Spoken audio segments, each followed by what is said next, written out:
So let's start with the basic question. Why are you running for the school board? Well, I've been a parent here for 11 years. I have a junior in high school, I have an 8th grader, and I have a 4th grader. And I've been volunteering my time since my junior was a kindergartner. And I've really appreciated all that the volunteers do for this community and how the schools fit in the community. And I've worked on the educational foundation, and then I moved over and started raising money. I worked to get the bond passed and then the parcel tax passed. And during that time, I started to realize how important the community and the school integration was, and I just felt like I wanted to do as much as I could. So I got more excited and more interested. And then after the parcel tax passed, I thought there's no better opportunity and no better time for me to really start doing things as a decision-making body rather than just just as a fundraiser. I could do more, and so I decided to throw my hat in the ring. Yes, I am. Can you describe your top 3 objectives if you are elected to the school board?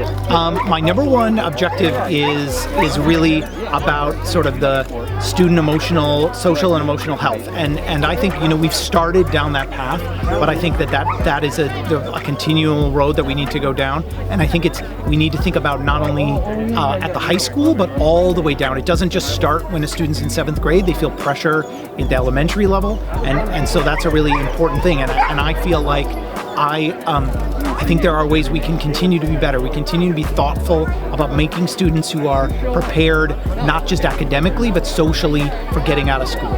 So that's number one. Number two, when I worked to get the bond passed, I became very interested in this idea of the schools and how these capital projects would become something that would be a centerpiece for the community for the next 50, 75 years. And so I'm really would love to see us be thoughtful about what we're building and make sure that it is modern and as future-proof as possible, but sustainable and is attractive aesthetically because these are things that'll be in the community for a long time. So I think the bond projects are a big importance to me. And then finally, I'm interested in continuing down the path of sort of thinking about DEI and thinking about student inclusivity and making sure that students feel really comfortable in school. I think that when we talk about DEI, we need to understand that what we're really talking about is making sure that students feel safe in their schools and seen in their schools and that they feel like there's a place to go, there's a support system, and there's a network for them.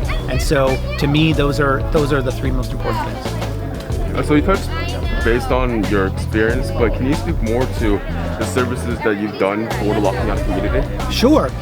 When I joined 11 years ago, when my daughter joined kindergarten at PCY, we knew nobody. We came here from New York City, and we wanted to meet people, and I wanted to get more involved. So I joined the Educational Foundation, and I worked for 6 years there. You can be on the Educational Foundation for 6 years. So I was on the Educational Foundation for 6 years, and in my 6th year, I was the president of the foundation. And then when that was over, it was time to work to get the bond passed. And so I co-chaired the committee to get the bond passed. And after the bond was passed, I joined the Bond Oversight Committee, which is a community committee that just makes sure that the bond dollars are being spent correctly. And I worked simultaneously on a number of other smaller committees. Then it came time to renew the parcel tax, and so I co-chaired that committee as well to make sure that the parcel tax was renewed. Lately, I've been on the secondary reopening committee, and I've made just to work to figure out a way to get students back in school. I see. So every single year, La Cañada has had a growing student population in terms of diversity. So how would you describe how you would provide quality education for a diverse student population? So the gifted and talented, the average student, special education, the academically challenged, English as a second language, and so on. So I think that when we talk about DEI, we are talking about a whole host of issues. And when we talk about inclusivity, that's really the piece you're talking about. Like, inclusivity isn't just about race. It's about sexual orientation.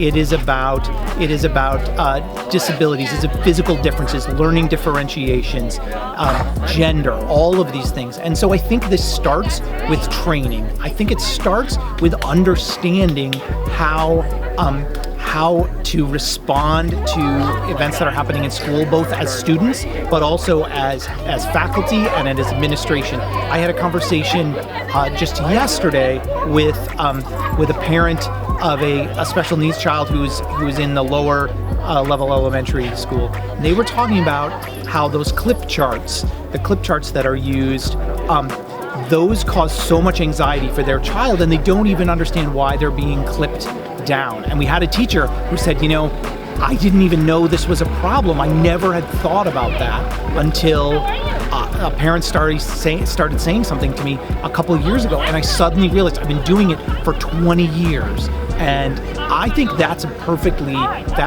is a perfect example of all of the work that we need to do. There are tiny little things that we need to start with.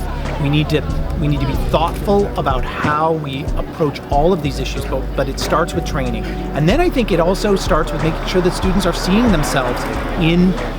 themselves reflected in the things they're reading, the things they're studying. And this isn't about like massive curriculum changes, but it is about, in high school, reading a bunch of essays, and if all those essays are written by white men, then we have to say, why can't we diversify the authors? Why can't we change some of these small things to give a more inclusive experience? And that's just the start. That's how we can start the conversations. I see. So far into your campaign, who has actually made an official endorsement for your school board? Oh, we've had an enormous number of endorsements. We've been endorsed by 8 former school board members. We've been endorsed by city council members. We've been endorsed by a whole host of really active community volunteers, people who have been past presidents of the foundation, who have been active in all the school organizations and really active in the community. So it's been a real. I've been really proud that my endorsers are people from all walks of life across this community, and people who have really put in the work and really understand what it takes to do the hard work. Okay, lastly, what would you say to the students who are facing increasingly hard challenges every single day? Right now we are in a pandemic, so it's altering our education system. Our college admissions processes are consistently altering because of the SAT.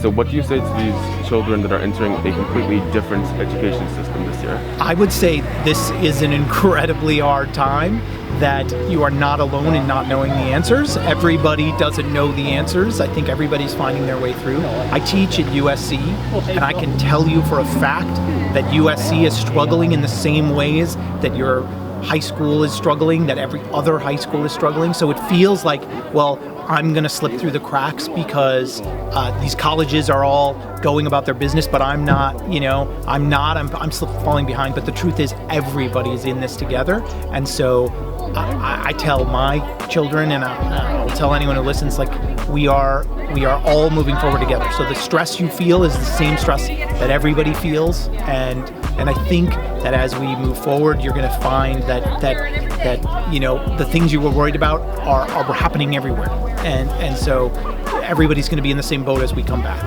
Okay. Thank you for your time. All right, thank you so much. Thank you.